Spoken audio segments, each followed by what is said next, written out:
everybody, good afternoon. My name is Dr. Margaret Video, and we are so happy that you are here today.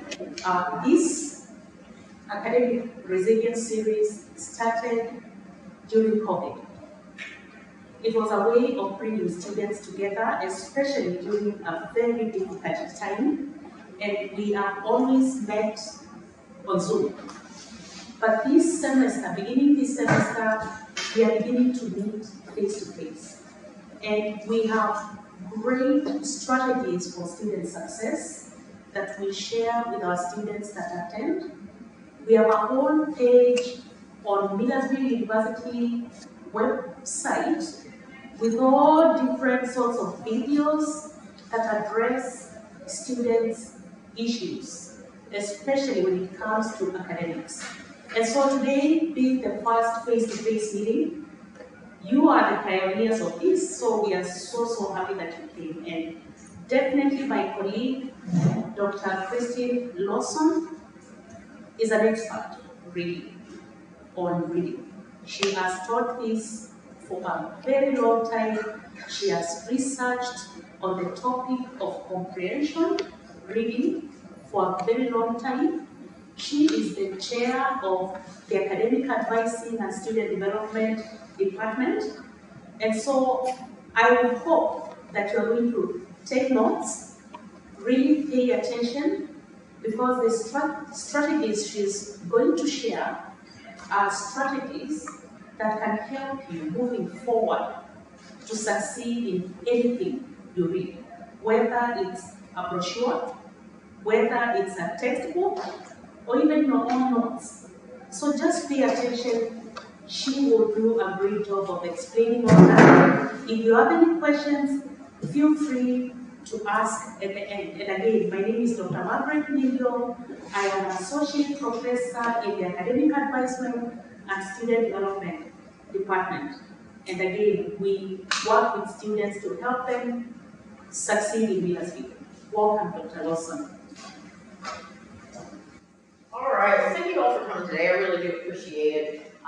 Margaret has been doing this series for, how long has this series been on campus, Margaret? 3 years, 2020, yeah. So we're on our third year. And I approached Margaret and I said, hey, what if we did an academic series on reading comprehension skills? Because they're so important at the college level, because most of the information you're getting is either lecture or out of the textbook. And that's really it. And sometimes they don't go over the textbook material, so she said, let's do it. And I said, okay. So I'm going to start today with just basic comprehension skills and basic reading skills. I used to teach reading, English, probably for over 20 years. So this is nothing new to me, and I did teach at the college level. So I'm going to take you through some stuff that I've come up with. There's some best practices out there, and maybe some things might be familiar to you. If you have any questions anytime, stop. Okay? Thank you for coming again. So first thing I'm going to do is tell you a little bit about what we're going to talk about. We're going to look at and understand how we process information in general, kind of how we think, to understand the differences between the types of reading that we may occur, to utilize effective reading strategies, to utilize metacognition while we read. How many of you have heard of metacognition before? Have you? Okay, great, good. To take effective and efficient notes on reading material, and to annotate effectively to comprehend material. Okay? So first thing I want to tell you right now is I've done tons of research, and even my dissertation was on this. Reading is one of the primary means for where we acquire information. Now think about that just for a minute, even in your everyday life. When you're using this thing, are you reading? Yep. So reading, come on in. So reading is one of those things that's personal, and it's also for school, right? So we need to improve our reading skills to be the best college students we can. Proficient and effective reading strategies are the most predictive of academic success. Most predictive. The higher level your reading skills, the more likely you are to succeed in college. And that's been proven over and over again. Okay? So today I'm going to try to help you improve yours. So let me ask you this real quickly, because I haven't done real fast, because I want to finish in time. What is reading? Looking at letters organized in specific ways to spell out different words in order to translate those letters from Yeah. just scribbles with ink to speech. Great, yeah. Anybody else? Transmitting information. Yes, yes. Anybody else? You know, we've been doing it a long time. I always find it interesting how we don't have a true definition for reading, but we've been doing it for a long time. It's a lot of those things, but what you all said is absolutely true. It's a process and a skill set. Because it's a process and a skill set, that means we can improve upon it. Okay? Think of it this way. When we read, we're actually going into the author's mind to try to determine what they're telling us, right? Okay? Exploration of inner space. Inner space is this between your ears. It's in your head. Okay? Process of taking in, sorting, and storing information. This is kind of where you were hitting on. Okay? It's all of these things and even more. Okay? It's not just one thing. Now, let me ask you this. How do you think? How do you process information? How are you thinking right now when I'm telling you something? Taking the information in and processing it. Okay. And how might you be processing it? I know this is a different kind of thing. Words. You think in words. Okay, that's good. Anybody else think in words? Okay. How else might you think? Somebody just said it. Pictures. Think in pictures. How many of you think in pictures? And the rest of you are clueless, and that's okay. But I bet you're going to figure it out by the end. Yes? Sometimes you think by sort of like analogies, like you take something that someone says and then compare it or put it into your perspective or your life and compare it to something. Sure, absolutely. So I feel like it depends on what we're doing, whether we think in pictures or words or both. For instance, I know sometimes when I used to study in high school and college, I could actually see on the page where that word was. Have you ever studied? You can see in your mind's eye where the word is and where it is on the page. Okay, that's thinking in words. Whereas when sometimes we read other things, we think in pictures, especially when we read fiction, right? A lot of descriptors, and they describe the house and the people. We're imagining what those characters look like in our brain and seeing those relationships. So it's both. Okay, it just depends on what you're doing and what your preference is. Okay? So let me talk to you about a term. It's called metacognition. It's a fancy term. And forgive me, what's your name? Nandy. You had your hand up when I said, "What is metacognition?" Have you heard of metacognition? What do you think it means? It's the process of thinking about your own cognition, It's thinking about your own thinking. And that sounds really strange, doesn't it? But I want you to think about this for just a moment. We know sometimes when we're reading something or we're doing something, and we're reading it supposedly, but our brain is doing something else. Where we're looking at these words, but we're thinking about, gosh, I wonder what I want to wear tonight when I go out on my date, and blah, blah, blah. Anybody ever do that? Where you start to go, me too. So that's when metacognition comes in and says, oh, wait a minute. I'm off topic here. Stop. Back up. Let me get back on track.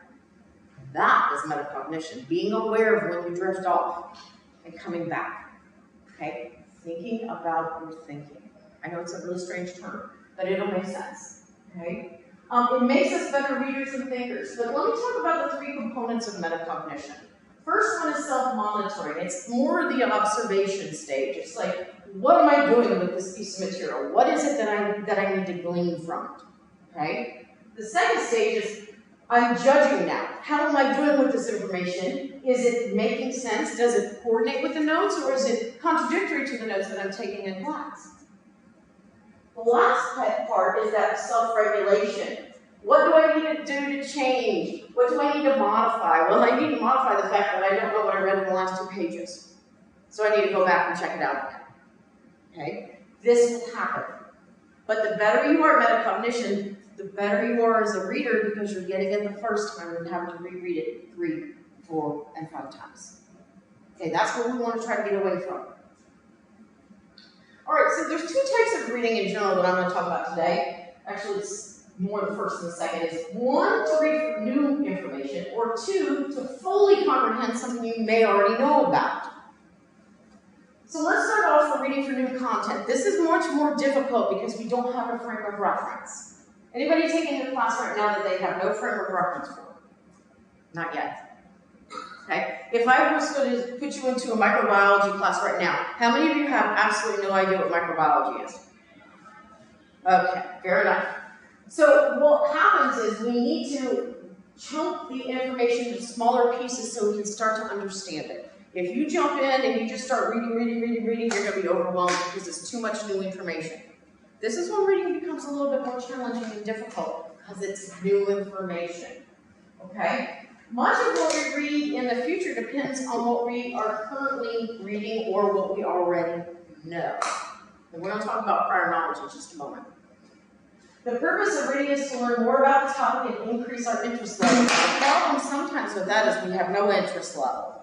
So you've got to make it up. Okay, I'm going to learn about the reproduction of sperm whales today. It's not really what I'm interested in, but I'm going to learn because that sounds interesting, and you're going to make yourself into it.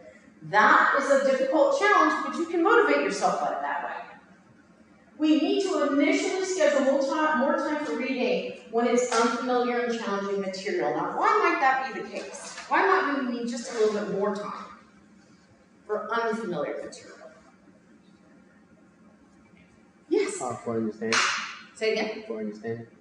One more time. For understanding. For understanding, yes. You may have new vocabulary words. Now, I don't know about you in high school. I used to skip right over those words I didn't understand. But what happens if we do that now? What happens if you skip those words you don't know?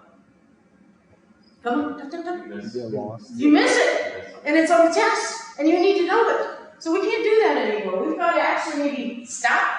And if we can't figure out context clue to figure out that word, we got to look it up. And then we journalize it. Something that's our new vocabulary list. Okay? All right, reading to comprehend more familiar information. One thing we want to do is we can initially skim it. Okay, so let's say we're in English 110, and we're learning about grammar. How many of you have learned about grammar before? Okay, so it's something you already have a context for and something you're familiar with already. So you may not have to read really super in-depth like you did with unknown material, because you already have a concept a little bit. So you can kind of scan through and say, oh, okay, well, they're talking about adjectives and verbs, and I kind of know what those are. Okay, I can go a little quicker. Mark material that's new to you, so you can go back and check it out, make sure that you understand the new material. How does the new material go with your prior knowledge of what you already know? So I already know that there's 7 fanboys, okay? And those, when I have 2 sentences, need a coordinated conjunction, coordinated conjunction. I already know that, but I don't know all these subordinated conjunctions, okay? So that's why I need to put my new with my old. Okay, so now I know coordinating. How are subordinating conjunctions different, and how can I use them? Okay? Be careful not to overestimate your depth of understanding of information you already know. For instance, like I may be really super comfortable with writing an essay and all that good stuff, and I skip that section that's about research and writing. Whoops. Then it comes time to write a research paper. I don't know what I'm doing because I thought I knew the material and skipped it instead of being a little bit more thorough to check it out and make sure I really did understand it. Have you done that before? You're like, oh yeah, I know that, I know that. And you're like, oh, I don't know that. Yeah, it's a surprise, but it's a good opportunity for us to learn it that way too. Okay? All right, effective reading, allow adequate time. Now this one's an interesting one. Is it new material or do you just need to skim? That's going to change your time, for sure. Do you need to be familiar or do you need to know that material? Is it something that, you kind of need to know it? Or is it going to be tested on over and over and over again and everything builds on it? Yes, you need to know that. Spend more time on it. And you need to allow time for note-taking, annotating. What is annotating?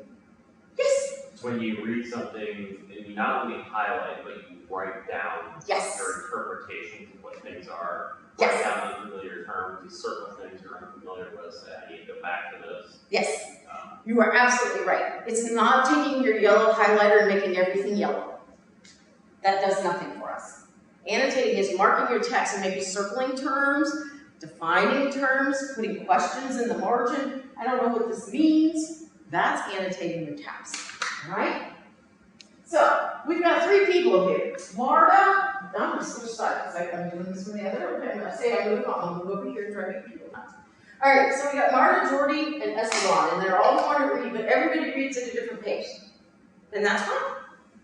Marta reads about 3 pages in 5 minutes, which is about 36 pages an hour. So if she has a 500-page textbook, it's going to take her 13 hours to read it. Okay? Jordy reads a little faster, so it's only 10 hours and 30 minutes. Esteban is the fastest of all. He reads 60 pages per hour, which only equates to 8 hours and 20 minutes. However, do you see the note that I have at the bottom there? What does that say? These times are reading from page to page without stopping. How many of you do that? None of us. We have to stop to take notes. We have to stop to annotate. We have to stop and sometimes reread because we don't understand the material. It's new, it's unfamiliar. We didn't get it the first time we read it. That's okay. That is normal. It is not normal to read all the way through and expect to remember everything perfectly. That doesn't happen. People will tell you that they're not telling you the truth. So here comes the truth. Marta is actually going to take more like 26 hours to read. Why? Because she's stopping and starting and stopping and starting and stopping and starting, taking those notes, answering questions as she reads. Okay, you're not going to wait till the end of the chapter to answer questions. You're going to answer them as soon as you come upon them. Okay. Esteban, of course, he's still a little bit faster reading, but still, look, we're almost doubling the amount of time it takes to read the whole book now. Because then this stops and starts. However, I want you to think about this for a minute, because you think, wow, that's a lot of extra time. Yes, it is. But imagine if you get it the first time and don't have to go back and reread 500 pages now. That would be nice, wouldn't it? I like to take, if you take 50 pages of material, how many notes should you take, like page-wise? So there's 50 pages. How much do you think you should glean that down to? You got 5. 5? So you're saying 10%? 1 page for every 10 pages of notes. I usually try to We've got somebody trying to come in back there, Margaret. get They're moving now. I'm sorry. I get the essential idea, Uh-huh.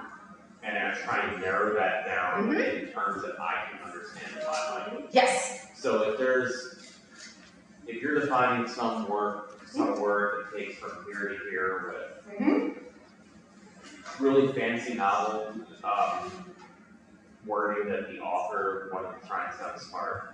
And use all these words, you're like, whoa, I don't use those words. Sometimes I'll use a synonym and I'll try and make it more. You're making it your own. That's exactly what you should be doing. You don't want to use the author's words, you want to use your words so that it makes sense to you. And it also allows you to comprehend the definition as you're writing. Sure does. Very well done. Okay. So you really won't need to look back on it as much. As much, exactly. Now, the only thing I might differ with you on is I might need more notes than you. I'd say 20 to 25% is what you want to glean down to. You tend to go a little bit more specific, and that's great. As long as you understand it, that's perfect. But we don't want to have 50 pages of notes for 50 pages. Okay, we got to glean down to the most important material. Sorry, I'm going to do time check. Oh, good. Okay, we actually need to set time for active reading. Come on in, have a seat. Did you get some pizza? Yeah, go get some pizza. Okay, all right. We need to set time for this. We can't just sit down and say, okay, I'm going to read for 6 hours straight. You're lying to yourself if you think you can. I know for me, I can read about 15 minutes and I need a break. After my brain starts to float off because I have that metacognition that says I'm floating off in space. Take a break, stand up, go get a drink of water, whatever it is, shake it off, and then come back. Okay, the average person's attention span is much shorter than the 6 hours. Okay, so kind of think about that when you get ready to set your time for reading. Okay, it takes longer to do it this way, but you'll get more out of it. Okay, I pretty much did that. Now we're going to talk about the active reading process. This is a little bit more theoretical, but we're going to get down to nitty-gritty here very soon. Okay, so this is kind of a process that goes around and And it keeps doing this over and over again. Now, we don't think about it this way, but we will be assessing prior knowledge first, because when we activate that prior knowledge, we're asking ourselves, what do we already know about what we're going to read? For instance, let's say we're going to read about dogs today. What do you already know about dogs? Yes? They're in the canine community, they have 4 legs, they have most of them, all of them have fur, and What else? great pets. Make great pets? Yes. Be a good companion. They're good companion. What else? That's all we know about dogs. Yes. They're cute. Yes. There are multiple different breeds of There's a dogs. lot of different They breeds. range between sons and wolves. Yes. Very good. Did you see? That took us, what, how long? 30 seconds to activate that prior knowledge? And now we're getting ready to read. What did we just do to our brain before we got ready to read? Primed it. We primed it. We said, okay, we're getting ready. We're going to read about dogs. Here we go. And we're conjuring up all those old and or prior knowledge memories that we already have about dogs. Because what we're going to do is we're going to attach that old information to the new information we're about to learn about dogs. Okay? It's easier for us to find in our brains.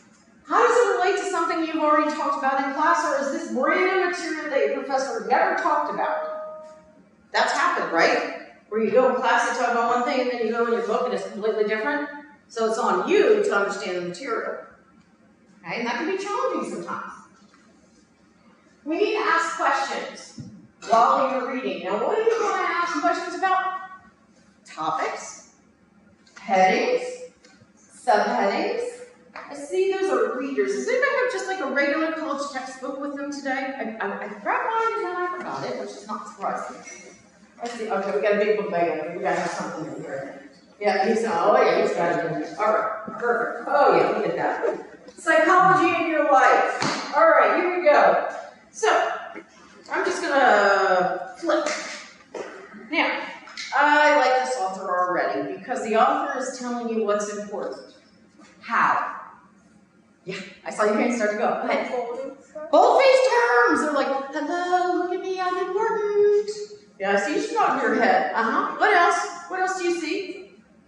Yes. There are a lot of visual aids and graphs, pictures, and there are also more concise other text paragraphs. Yes.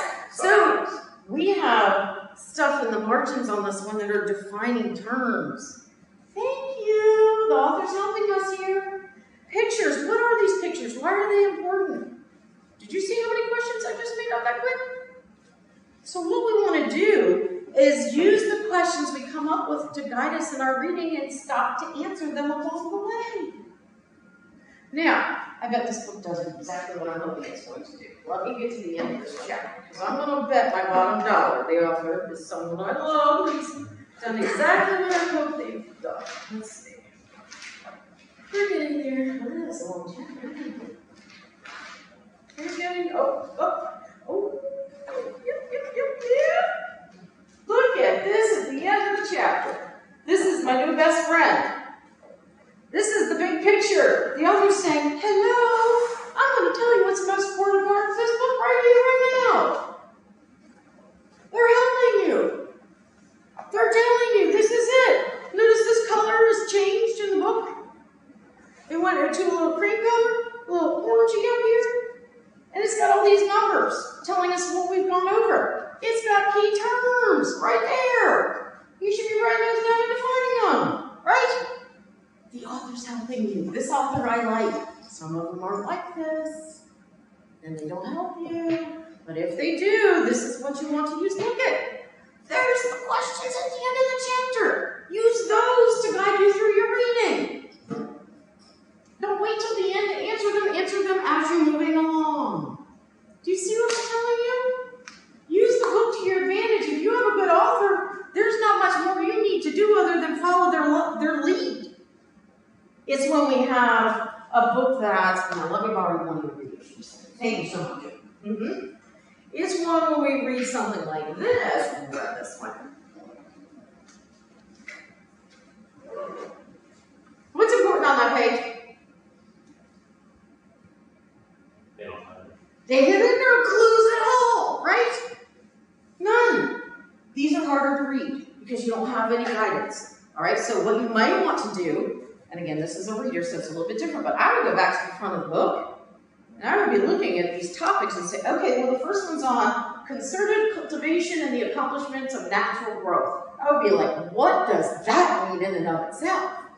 Right? And then when I'm reading, I'm going to be taking notes and say, oh, here's where concerted cultivation is. Let me write that down. Do you see what I'm doing? Okay. This is what you need to do. It's not a secret.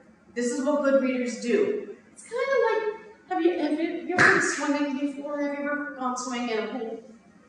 Most of you? Okay, good. How many of you kind of do that before you get in? How many of you do a little, let me see how that water feels before you jump in? Only one. I'm like you. I want to know what that one. But some of you like to just jump in, right? Cold, hot, or different, you don't care. What we want to do when we read is we want to test the waters first to see what we're getting into, because it makes our lives a lot easier. We don't want to jump in cold turkey. Okay? Any questions so far? Okay. All right. So we're going to use our textbook to the advantage. I just kind of went through all these things. I kind of will go through the slides when I show you an example, and that's exactly what I did. Look at your margins at the end of the chapter. Even at the beginning of some chapters, they'll tell you, guess what? This is what we're going to learn about. Use that as your guide.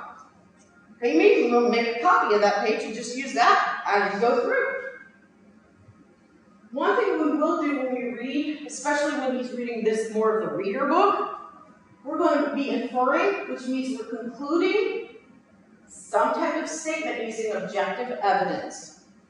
That's the key. We don't want to infer beyond the objective evidence, because if we don't have objective evidence, then we're making an opinion, not an inference. You see the difference? So let's just pretend for a moment we leave here today, we walk out, and right here we see this black car in the corner. And we notice over there, we see a police car, we see sirens, and there's glass on the ground. What happened? There was a robbery or some sort. Could be a robbery. And there's glass on the ground, dented car. What happened? Car. Probably car crash, right? Did you see it? Yeah, it actually helped. Well, let's say you didn't see it. Did you see it? Then how do you know it's a car accident? By the way you described it. Okay, and what was that? There we go. Bring out your evidence. What's the evidence? The broken glass on the ground. Yes. First, I couldn't tell if that was glass in that window or Oh, fair enough. No. Yeah. The dented car. Yes. What else? And the sirens. The police and the siren lights. That's all prior knowledge stuff that we already knew about a car accident. That's why we were able to put the evidence together and put it together and conclude or infer what happened. That makes sense? Implying information, this is not really stated, but more like suggested, and you probably put the term reading between the lines. That's kind of what we're doing when we imply. Okay? These are higher level thinking skills on Bloom's taxonomy. I'm not going to go to Bloom today, but it's a higher level thinking skill, because we're having to look at information and make judgments or opinions based on what's given, and not everything is given. Right? For both, you need to read much more carefully. Okay? Because again, higher level reading skill. Learning vocabulary. Again, if you are having a difficult time defining the vocabulary on your own by the context or the words around an unknown word, get out your phone and look it up. It's not like we used markers in the old days when we used to have to pull out the big dictionary or book and flip. You guys are looking for a term in what, 5 seconds? Yes? Look it up, write it down. You're going to need to know it eventually. Good. All right, just like that. All right, evaluating. We're going to seek to understand this material. Look at the title and the headings. Really, if you think about it, that is the most succinct part of the chapter, right? Read through the entire passage thoroughly. Don't skip anything. I had a history professor my freshman year in college. And again, I was going back to my old reading skills in high school, and I said, oh, I'm going to skip those pictures and graphs. They're not important. I don't need that stuff. What was on the test? Those graphs and those charts and those pictures. So next time on that test, I made sure I read every single one of them, and doggone, that's what he did. And he kept doing it over and over again. So sometimes we have to learn these things. Question the main point. What is the author trying to tell us here? Who is the intended audience? Is it students? Is it children? Is it adults? Is it educators? Business people? what evidence or support does the author use? Or is there no evidence, and this is more an opinion piece? Is it a balanced perspective, or is this a very opinionated piece where it's all one-sided? And no, we've read stuff like that before, haven't we? It's very one-sided. So we have to recognize that we definitely have bias in this piece. Okay. Did the author present any biases? If so, what were they? And it's important to identify them, to know that the author has gone a different direction than just pick one side. And this happens. Authors are human just like everybody else. A lot of them have biases, a lot of them have their own perspectives and opinions. And that's what happens. History doesn't change over time. The authors of history change over time. And what they choose to write on in history is what's different, not history itself. Okay? We want to apply this new information we're learning to what we already know.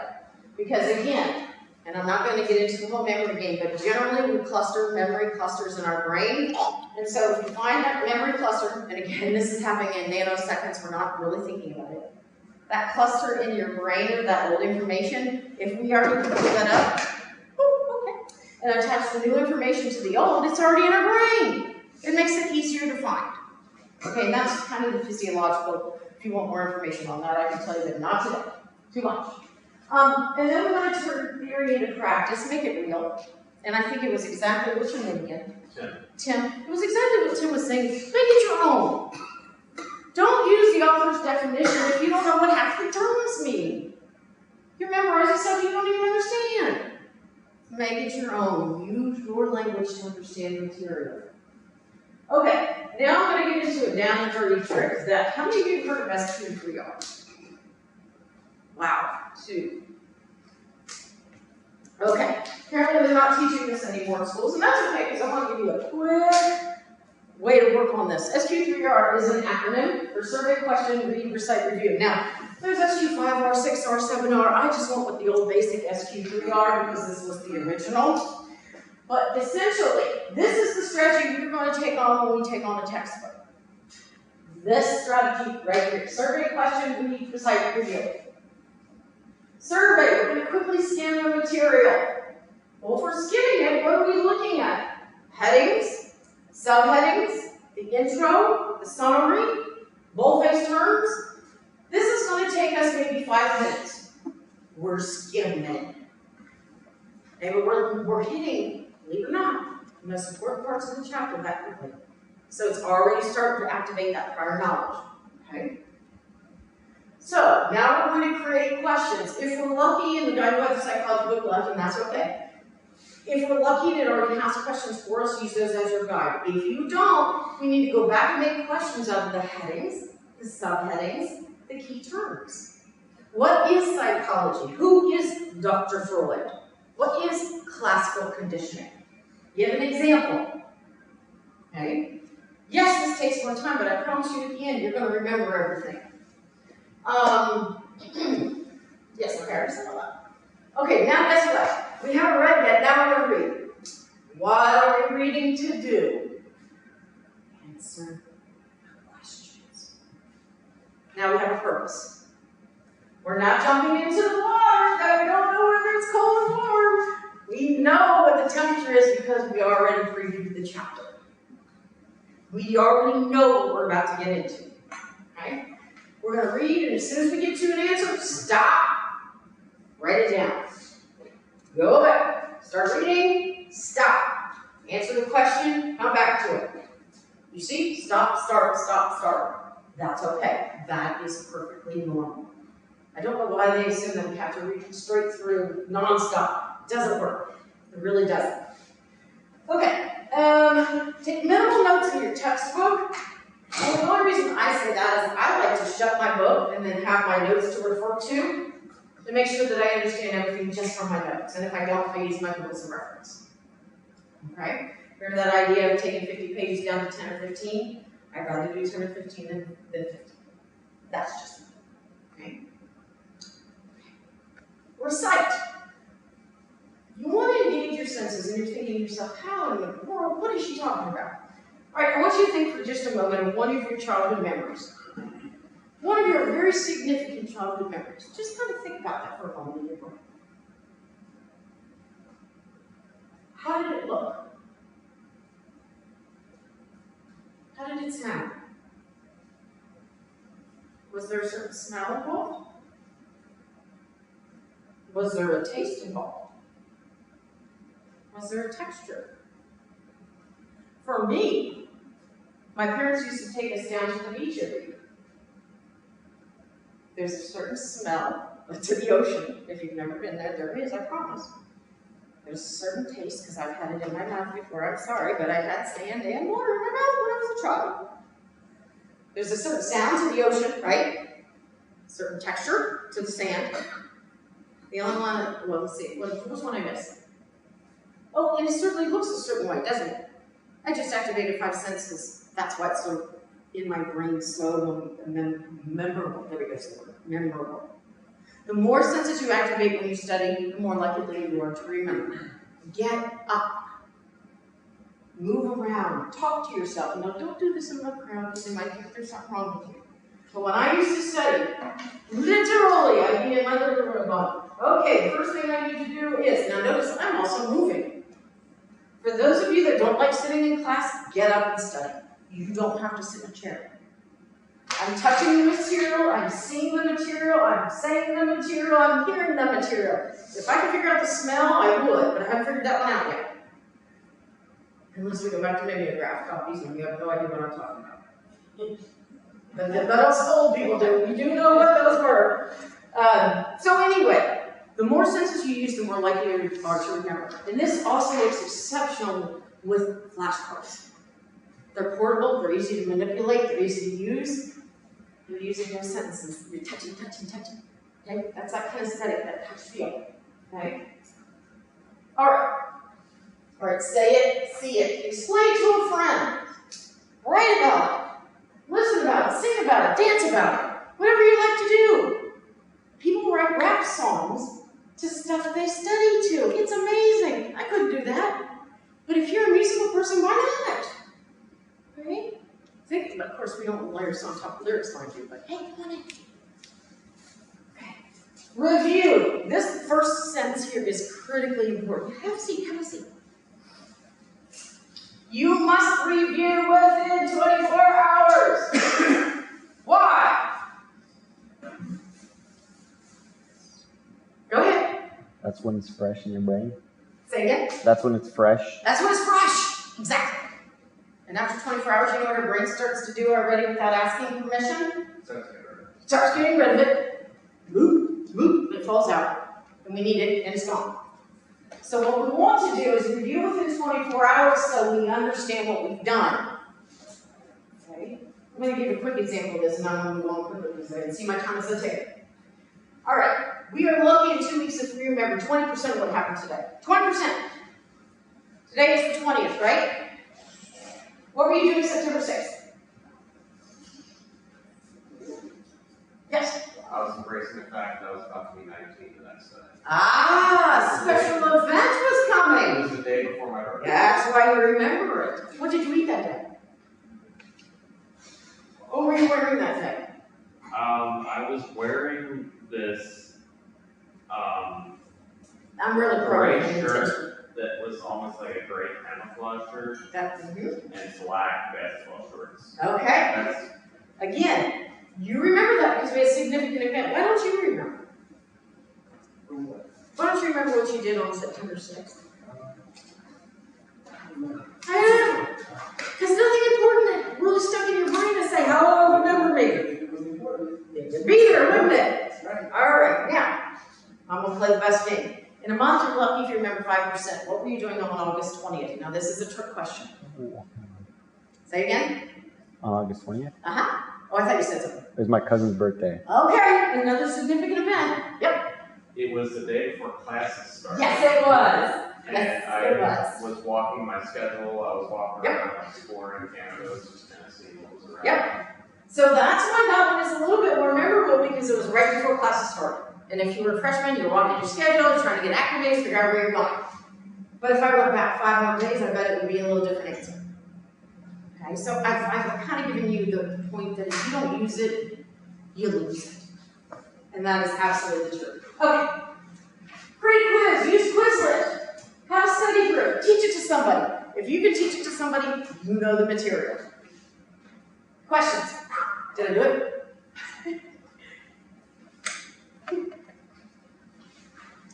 I'm sorry, I talked fast. Any questions about anything? Yes? You could pick up the, make a copy. I have some right up here. I'll get you one. Yep. Mm-hmm. Absolutely. Anybody else? Yes? What do you think about these books to you? There's nothing wrong with books that read to you at all. It just means that probably your strength is more auditory than it is visual. As long as you're comprehending the material, it doesn't matter how you absorb it, whether it's visual or auditory. That's a great question. Yes? Mm-hmm. Does your skills in reading affect your ability to do like other learning tasks like math? Like if you're good in reading, does math come easier? It can, that- absolutely. In fact, you know, it's funny that you say that because that's going to be the third series. We're going to have somebody come in and talk about reading in math. Because if you don't have higher level reading skills and you don't understand these word problems or story problems or whatever they call them, you're not going to get it right. So yes, it does. The higher or the better your reading skills, the easier everything else is going to become. Absolutely. Well said. Other questions? All right, I'm going to give you my little plug for the next one. Our next series is going to be in this room again with two of our professors here on campus. We're going to talk about reading in biology and chemistry, which are not the easiest subjects to read. So they're going to come in and talk to you a little bit. Again, we'll have more refreshments and pizza and fun stuff to do. Any other questions? Thank you, and please take some pizza and water as you leave. Okay, have a great day. Thank you.